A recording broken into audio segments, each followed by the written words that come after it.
A very important thing you need to know when you are going into the development world or you're becoming a developer is that you have to have some ideas on how we handle projects. It's some basic project management skills. That means you have to be able to understand how we move from doing the research, gathering the requirements that we need for that work. Then you design what you want to do. You could design it on paper, you could design it on Figma, and then that also will be given to the developer who will code the project using whatever language that he's able to code it with. And then once he has finished coding it and testing it, the testers come in, they run it, and they see how it works before it is being released to being deployed for the owner of the project. Now, all these steps are very important.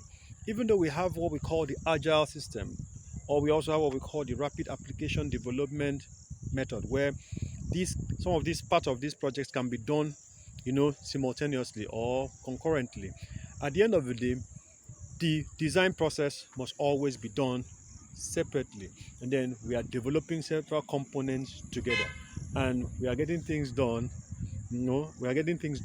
as we grow with the project.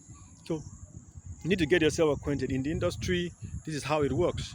So it's not just about you sitting down alone and just jump into a project and start doing it without actually having some designs on it. It's going to be difficult for you. So ensure that you are sure of what you are doing, and then you start the process. You must not have 100%. Nobody expects you to be perfect, but you have some knowledge of it. All right? Basic skills. Those are some basic skills that you need to have. All right.